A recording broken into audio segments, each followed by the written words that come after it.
Okay, we are recording, having a remote meeting as authorized by the governor because of the COVID. The first item on the agenda is the approval of the minutes for December 18th board meeting. Did everybody get a chance to review those? There's Justin. Sorry about that, everybody. Justin, just to bring you up to speed, I will now hand the meeting back to you. All I did was ask for an approval of the minutes from the December 18th meeting. We're doing the regular meeting first because Chris Stevens from Wojcicki is not on yet. Okay. All right. Let me just pull up. I know there's a couple emails, and I apologize. Some major issues with the PPP program, so I apologize. The awesome transfer of powers now is happening. There should actually be like an icon on the screen that goes like from Steve over to Justin. Hand over the football. Well, you know, why don't I do the minutes and then I'll hand it over to him. Yeah, we're doing so do I have a LDC? motion to approve the minutes? I'll make a motion to approve the minutes. And a second. Okay, all in favor? Aye. Okay, opposed? None. The minutes are approved. And I'll just keep going for a minute, Justin, into the next item, if you don't mind. Yeah, I'm just pulling it up. Your board member evaluations and fiduciary responsibilities were included. The evaluation was included in your packet, so please complete those, sign them, and get them back to Danae. Can I ask a question on that? Yes. So these have to be printed and signed, or can they be digitally filled out and digitally signed? I don't see why they can't be digitally filled out and digitally signed. Any argument on that, Justin Miller? That's totally fine. As long as you guys email them to somebody and they assemble them, you're in good shape. And where are they going to? A file. They're here in case we're audited. So basically we review them, and then if there's any discrepancies, I'd report back to the board, and then we just file them here. And okay, so they're going to you. I guess my question is, who do I email it to once they've complete? Yeah, Danae. Okay. Yeah. They're really used only if we ever get audited, then they might pull them out. But other than that, they just are stored so we can check the box on the Paris report. Yep. Okay. So I'll just move right into executive director's report, Justin, if you're okay with that. Yep, I'm ready now, whenever. Okay. The Paris report is being prepared by Danae as we speak, so that it will be sent to everybody in time for the March meeting, because in March we need to adopt the findings of the audit, and as well as adopt the report so that it can be filed by March 31st. So that is underway right now. Also, the loan deferment agreements, to bring everybody back up to speed, we did another 6-month deferment. The period is through March 31st. We have 5 loans. One loan, Parivata in the Ilium, is not taking advantage of the deferment. They just continue to pay, and they are current. They're a little bit behind just because of discrepancy in a late fee and a partial pay, but they're not seriously behind. We have received the agreement from our other 4 loans, Dutch Udder, BSM Banquet, Troy Kitchen, and Rareform. And I've received payments from 3 of the 4. The one I haven't received from is Corey from Troy Kitchen. I did speak with him yesterday, and he says he does now have the funds and is getting it to me yesterday afternoon, which he didn't do. So I'll follow up with him again today so that we have that.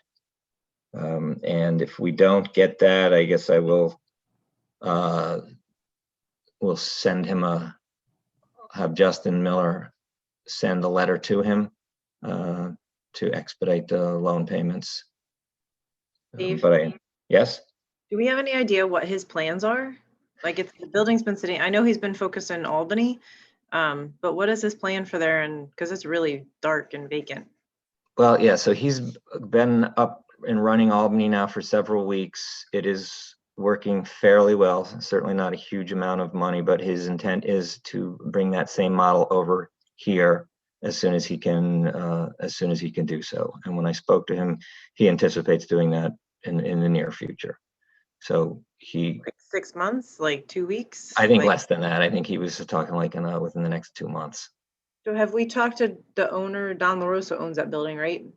Have we Don talked? LaRosa owns it. I spoke with him, so he has not received rent from him through this whole period. But he is working with, because he had just gotten off the phone with Corey as well when I spoke to Don. And yeah, he wants to get rent too, but he's excited about how good they're starting to do in Albany.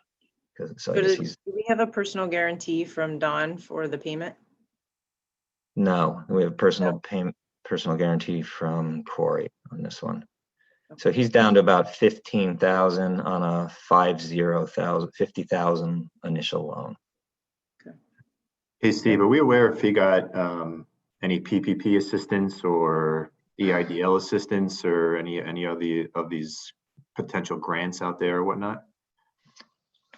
For Corey, I don't remember. Or even in fact, the whole portfolio, that definitely, one of the eligible forgivable expenses is to pay interest. So, Right. Let alone the fact that hopefully my hope is he didn't, Justin, on this property, because if he did, then it's not necessarily being used for that, which is a concern. Right. I'd be curious how qualified he was, given I don't know if he has any actual employees. It's just him, and then he rents space. So Right. that could have an impact on his ability to actually get a meaningful amount of EIDPL or the PPP. It's a fair question. Yeah, sorry, Justin. Yeah, it's a fair question. Yeah, and I know that there's another restaurant bill that's kind of being discussed right now. So maybe we want to keep an eye on that and make sure that our borrowers, our portfolio that are in the restaurant business are aware of that too, if it does get passed. Is there any way that we could respectfully request that they do? At least apply? Yeah, I mean, I don't see why not. I mean, it's kind of silly for businesses not to. Especially if they're going to use the money right. It sounds crazy, but it's free money, and it's Right. Yeah. Well, and that's what I mean, being the holder of the bank and the note, you know what I mean? We would want to make sure that for sure. everything we could to pay us. Yeah, I will speak with, I'm sure I'll be Even the speaking. landlord can push it too, because rent expense is also an eligible. So maybe having, not only us, but the landlord as well pushing, tenants to apply, kind of getting them from both angles. Right. I will talk to Corey about that today when I hunt up that check again. Let's see. Okay. So was that So the executive director's report, Steve? I'm kind of in that. So I talked about the loan deferment. Mhm. I'm just looking at this old business, new business. I always cover everything really under executive director's report. The Northern Borders Regional Commission grant that we got for $1 million for Monument Square as the applicant with the city as the co-applicant. We revised that because the land is still owned by the city and any infrastructure we work there will be undertaken by the city. So we're making the city the applicant and the local development corporation the co-applicant. It really doesn't have any effect on us. Initially, we thought we would be moving forward with the transfer further along, and it made sense, the transfer of property to Hoboken Brownstone, and that it made sense to have the local development corporation be the point person on that. But now, because we're going to do the work while it's still city owned, the city will be the recipient of that grant. So that's really just an update. National Grid. I don't know if we really need to talk. We're still working on the license with them. We have some relative terms agreed to for rental incomes for the building and for the 3 separate sites. There are a couple sticking points still. I wanted to be able to get phase 2 from them. So there's 3 phases. Phase 1 and 2 are east of the road across from the ELOP building, and phase 1 is the southern portion of that. So they're gonna do that one, and that will take 12 months to 18 months to do that. And then they'll move to the northern portion there. And that will take 18 to 24 months. They wanted to retain, they would hand over to us the phase 1 portion when they're complete with the remediation, but they did not want to hand over the phase 2 portion because they wanted to use that for staging for phase 3, which is north of the ELOT building. So we've discussed with them handing that over to us when it is done, when it is remediated, because I have a potential user for phase 1 and phase 2 combined, and instead using the land north of the posting, the wine and skill that we own, for phasing there. So we're still working on that, as well as some terms. They wanted to give us a lump sum payment for repair of the road and the ELOT parking lot upon the completion of phase 2, and that's a substantial amount of money. So we're still trying to see if we can break that into separate payments and get some of that up front.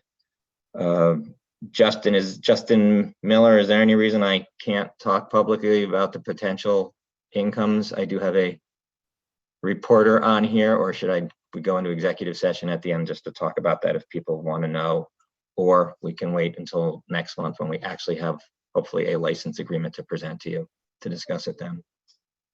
Some of the consideration under the license is still in flux in terms of when it's paid and how much is paid over the 5-year license term. So I think we can talk in broad strokes about how National Grid is willing to pay an amount of license payment over the 5 years that is reflective of the leased value or the lease value of each of the parcels. And the business interruption cost of closing down the ELOT building for that period of time. The good news is the amount of estimated license payment to be paid annually is kind of close to where our debt service is for the HUD 108 loan that the LDC is carrying on the property. So we're kind of at the point where we're confirming that this is helping the LDC get to a cost neutral position for the 5-year period, which was our goal. The amount and timing of the restoration payment for the road is a little bit in flux, and the final dollar amount on the amount of license payment, which is kind of like rent or lease, I think is somewhere around 120,000 a year. And the road restoration is something like 250,000, and we're trying to figure out whether that can be amortized over the 5 years, or if we would be required to wait until the remediation is done in year 5. Those are kind of the final points we're hammering out right now, but I think that's a fair report, and I don't think we need to go into executive to go into much more detail than that. Okay. Okay.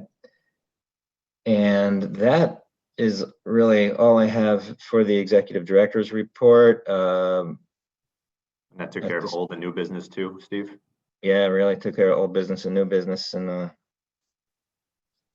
still don't know where Chris Stevens is. I haven't gotten an email from him either. All right. Then we'll just move on to the next item, which is the financials from Mary Ellen.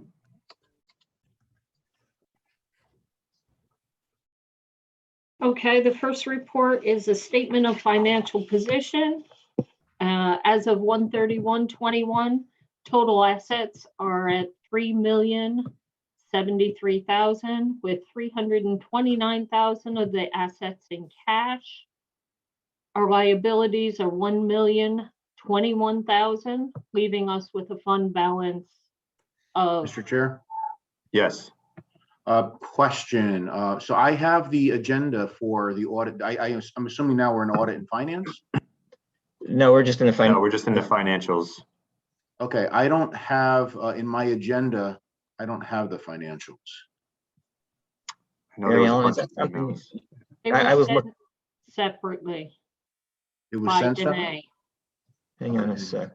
Yeah, there was a bunch of emails that went out, trying to figure out which one it went in. I'm looking right now. Yeah, I'm doing the same. LDC board. Yeah, I don't see them. Danae's most recent email on Tuesday, the 16th, I have the two agendas. Mhm. It was prior to that. It was prior to that, okay? I have the, Yep, I see an email from her on, no, this is way back in December now. No, No, I don't have anything else. I have a December 16th email from Danae and then the February 16th email. Danae, if you're on, is that something you can email quickly and I can bring them up on this? Because I don't have them either. I don't see them now. What's that, that's right, the financials were sent out later, and I probably didn't include them, because I sent around the IDA stuff. I'll send them around real quick.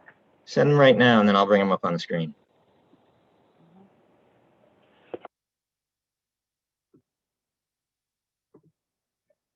If I can.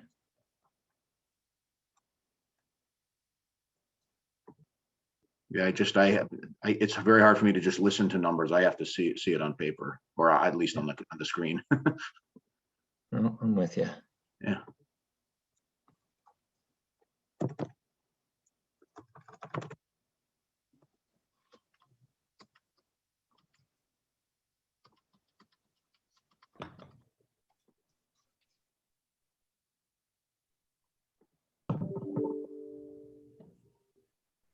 Mary Ellen, if you have them, can you just share your screen? I don't know.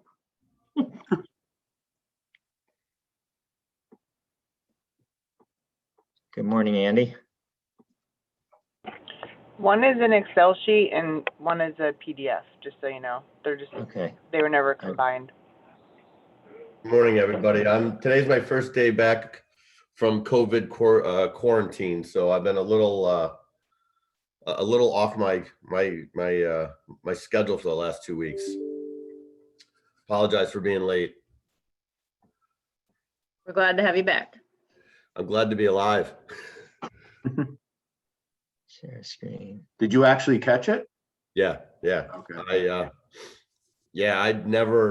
gotta be honest with you, I've never had body aches and headaches. And I've wrecked cars, I've wrecked snowmobiles, I've wrecked ATVs. I've never had this, I've never been this sore. So Wow. Can you all see my screen there? Yes. Mary Ellen, you got it? I got it. Is everybody ready? Yep.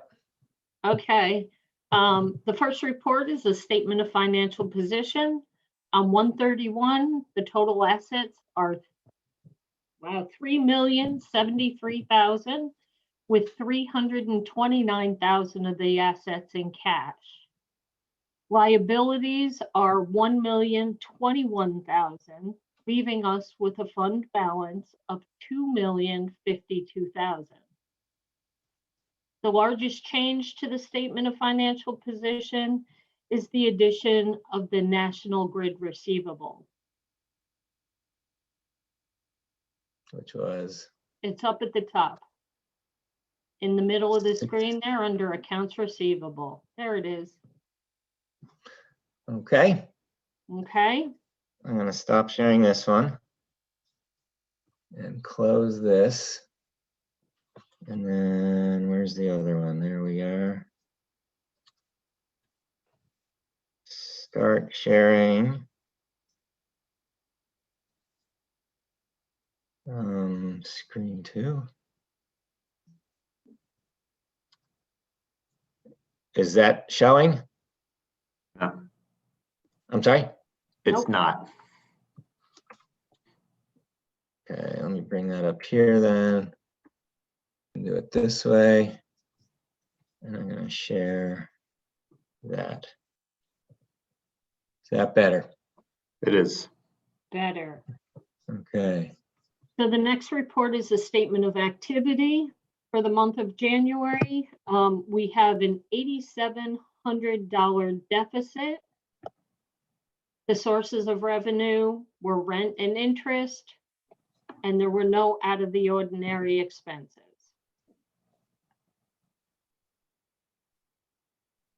Okay. Great. Does anybody have any questions for Mary Ellen? My only question is more of a request. If I'd still like to get the copies of these. Yeah, I think it was just sent out. Yep. Yeah, you're copied on there, Ken.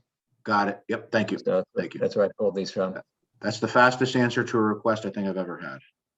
All right. Well, and again, I'm sorry about that they did not go out. Am I still sharing? No.